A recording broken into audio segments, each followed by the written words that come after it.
질염의 대표적인 증상 6가지에 대하여 제가 말씀을 드려보겠습니다. 첫 번째는, 두 번째는, 세 번째는. 근데 제가 이렇게 말씀드리면 이해가 안 되시죠? 그래서 제가 예시를 들어보겠습니다. 제가 말씀드리는 것처럼 느끼셨다면 질염이라고 보셔도 될 것 같습니다. 여성 건강에 바른 길을 제시하다. 바른닥터 길기현입니다. 원장님은 산부인과 원장님 되셔가지고 지금처럼 병원 이렇게 차리신 후에 어떤 환자분들을 가장 많이 보셨어요? 아무래도 질염 환자분이 아닐까 싶습니다. 질염으로 고생하는 사람들이 진짜 많더라고요. 네. 근데 질염은 도대체 왜 생기는 거예요? 사실 질염은 여성분들에게 정말 흔해서 제2의 감기라고도 저희가 말을 하는데요. 사실 질염이 생기는 원인은 여러 가지가 있습니다. 하다못해 가장 흔한 걸로는 스트레스를 받아도 생기실 수가 있고요.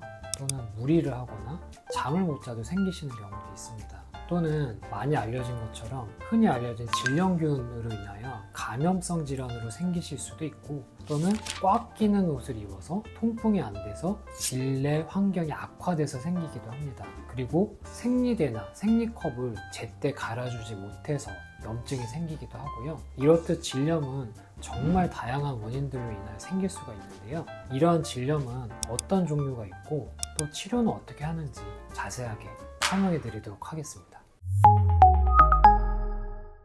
피디님, 혹시 질염의 종류에 대해서 알고 계세요? 아니요, 질염도 그렇게 종류가 다 달라요? 네, 보통은 흔한 증상들이 다음과 같은 증상들이 있습니다. 분비물의 증가, 안 좋은 냄새가 생기거나 성교시 불편감이나 배뇨통과 같은 증상이 공통적으로 있기는 합니다. 하지만 중요한 것은 질염은 감염성 질환이냐 아니면 비감염성 질환이냐로 나눌 수가 있고요. 그거에 대한 치료도 다르기 때문에 이 두 가지를 구별하시는 게 가장 중요하다고 볼 수가 있습니다. 먼저 감염성 질염에 대하여 말씀을 드려보겠습니다. 감염성 질염은 보통 4가지 종류가 있다고 보시면 될 것 같은데요. 이 4가지 질환은 무엇이냐?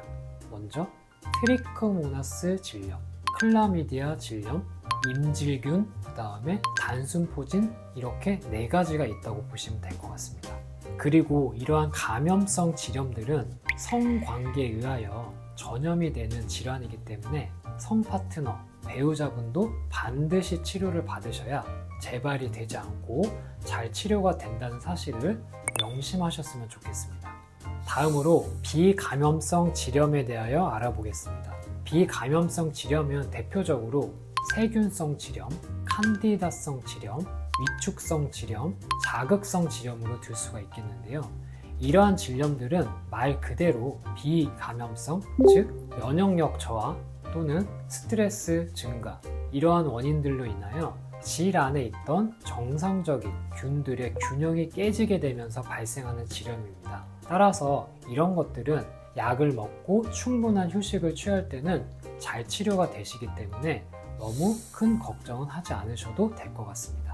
칸디다성 질염은 좀 흔하니까 제가 들어봤던 것 같은데 전 질염의 종류가 이렇게까지 많이 나뉘어져 있는 줄은 진짜 몰랐어요. 네, 맞습니다. 이렇게 질염은 종류가 생각보다는 많습니다. 하지만 아쉽게도 아직 우리나라에서는 학교 등의 교육과정에서 이런 것들을 여성분들에게 많은 정보를 제공하지 않기 때문에 이러한 사실에 대하여 처음 들어보는 분들도 있으시고 생소하신 분들도 있는 게 사실입니다. 각 질염의 특징, 원인, 증상 등에 대해서 자세한 설명이 궁금하실 수도 있는데요. 자, 이런 모든 것들을 설명하기에는 영상이 너무 길어지기 때문에 자세한 내용은 저희가 다음번 영상에서 따로 준비해서 설명해 드리도록 하겠습니다. 감염, 비감염에 따라서 질염이 나뉠 수 있다라는 건 이제 알겠는데요. 근데 따가움, 가려움 이런 것도 사람마다 느끼는 정도가 너무 다르잖아요. 그런지 보통 다들 내 증상이 질염이 맞는지 아닌지 긴가민가한 것 같은데 이 정도는 진짜 질염이다, 진짜 병원 가야 된다, 이렇게 생각할 수 있는 정확한 기준이 좀 있을까요? 보통 질염은 크게 증상이 없는 무증상이신 분들도 있습니다. 하지만 대부분은 다음과 같은 증상이 있는데요. 저희가 정리해서 6가지의 증상으로 말씀드리도록 하겠습니다. 첫 번째, 비정상적인 분비물의 증가가 가장 많다고 보실 수가 있겠고요. 두 번째는 성교 시 불편감이나 통증을 둘 수가 있겠습니다. 세 번째, 배뇨 시 불편감 역시 질염의 증상이실 수가 있습니다. 네 번째는 질 또는 외음부 피부에 따가움을 둘 수가 있겠고요. 다섯 번째는 가려움증이 대표적인 증상이시고요. 마지막으로 여섯 번째는 질이나 주변에 부종 등을 둘 수가 있겠습니다. 근데 이렇게 말씀을 드리면 잘 이해가 안 가시죠? 그래서 제가 예시를 들어보겠습니다. 제가 말씀드리는 것 같이 느끼셨다면 헷갈릴 필요 없이 질염이다라고 생각하셔도 될 것 같습니다. 질환이 간지러운데 긁을 수도 없고 미칠 것 같아요. 찝찝하고 축축해서 하루 종일 속옷을 갈아입고 싶어요. 질에서 생선 비린내나 썩은 냄새가 나요. 소변 볼 때 따끔따끔하고 불편해서 화장실 가기가 불편해요. 성관계를 할 때 따갑고 아파요. 그래서 뭔가 갈라지는 느낌이 나요. 가렵고 따가워서 거울을 봤더니 빨갛게 부어 있어요. 혹시 제가 말씀드린 이러한 증상들에 대하여 공감을 하셨다면 이것은 질염의 증상이실 가능성이 아주 높습니다. 이렇듯 다양한 증상으로 질염으로 진단을 받고 병원에 내원하시는 경우가 있는데, 내원하실 경우에는 저희가 여러 가지 검사를 통하여 질염의 종류를 확인하고 그에 맞는 항원충제나 항진균제, 항생제 또는 질정 등을 처방하여 환자분들에게 맞는 맞춤 치료를 제공하고 있습니다.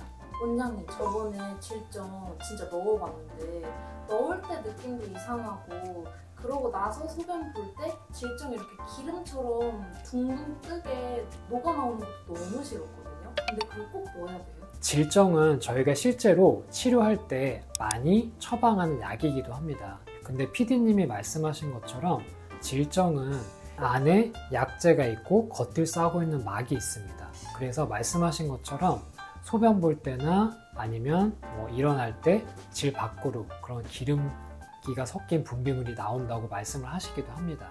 따라서 이러한 질정 사용을 좀 불편하시는 분들도 있는데요. 질정은 치료제의 한 종류이기는 하지만 꼭 무조건 질정을 반드시 써야 된다는 건 없습니다. 따라서 이러한 불편감이 있거나 질정을 사용하기 어려우신 경우에는 경구약, 즉 먹는 약으로 대체해서 사용할 수도 있으니 꼭 의사 선생님과 상의해 보시면 나에게 맞는 치료법을 찾을 수가 있습니다.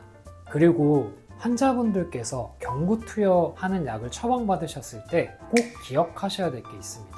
질염약 역시 보통은 통상적으로 약 일주일 정도 잘 복용을 하셔야 완벽한 치료가 됩니다.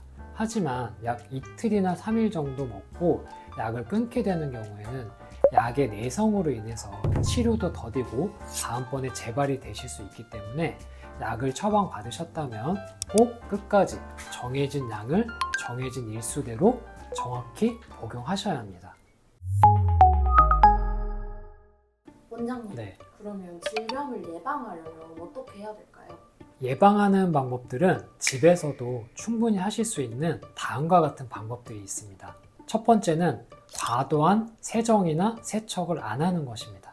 왜냐하면 과도한 세정제 사용이나 세척은 질 안에 유익균을 감소시킬 수 있어서 질의 정상적인 산도를 깨질 수 있게 만듭니다. 이것은 질염을 발생시키는 원인이 됩니다. 따라서 미지근한 물로 외음부를 가볍게 씻어주는 것만으로도 충분하게 세척이 된다고 보시면 될 것 같습니다. 자, 두 번째입니다. 가능한 면 소재의 속옷을 착용해 주시는 것이 좋겠습니다. 만약 여름과 같이 습하고 땀이 많은 시기라면 젖은 속옷은 질염을 유발하실 수 있기 때문에 하루에 한 번이나 두 번 정도는 교체를 해주시는 것도 좋은 방법입니다. 세 번째는 생리 중이라면 생리대나 생리컵을 꼭 주기적으로 교환을 해주시는 것이 좋습니다. 왜냐하면 교체 시기가 늦어지게 되면 생리대나 생리컵에 있는 생리혈로 인하여 이 역시 자궁 안에 정상적인 산도를 깨트릴 수 있는 원인이 되실 수 있기 때문입니다. 따라서 생리대는 생리양이 많지 않더라도 3, 4시간마다 교체해 주시는 것이 이상적이라고 할 수가 있겠습니다. 오히려 생리양이 많은 첫째 날이나 둘째 날은 질염의 발생이 더 적기도 합니다. 4번째는 샤워 후에 충분히 건조시켜 주는 것입니다. 여러분들도 알다시피 여름에는 습하고 곰팡이균이 잘 생기시죠? 이와 비슷하게 여성분들도 샤워 후에 건조를 소홀히 하시게 되면 우리가 질 안에서 곰팡이균과 같은 유해한균이 증식을 하게 됩니다. 따라서 충분하게 건조를 해주시는 게 꼭 필요할 것 같습니다. 5번째는 성관계 시에는 콘돔을 사용하시고 성관계 후에 배뇨를 해주시는 것입니다. 콘돔은 피임 효과도 있지만 감염성 질염이나 성매개체 질염과 같은 질환들을 예방할 수 있기 때문입니다. 또한 성관계 후 배뇨를 하시게 되면 요도 주변에 있던 염증성 질환이나 염증균들이 씻어내려가는 효과를 기대할 수가 있습니다. 배뇨 이후에는 물로 가볍게 씻어주시는 것만으로도 충분합니다. 원장님, 근데 저는 관계하고 나면은 뭔가 그냥 괜히 좀 찝찝해가지고 괜히 또 비누도 쓰게 되고 막 이렇게 해서 열심히 씻거든요. 근데 그때도 그냥 물로만 씻어도 돼요? 네, 괜찮습니다. 우리 질은 정상적으로 일종의 자정작용이 있습니다.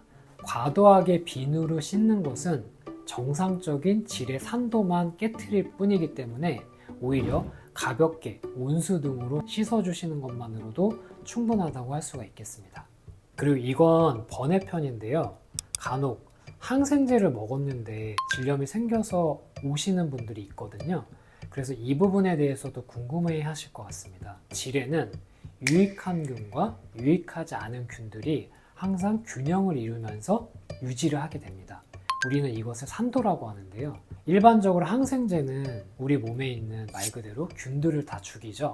항생제를 복용하게 되면 질 안에 있던 유익균들이 많이 죽을 수가 있습니다.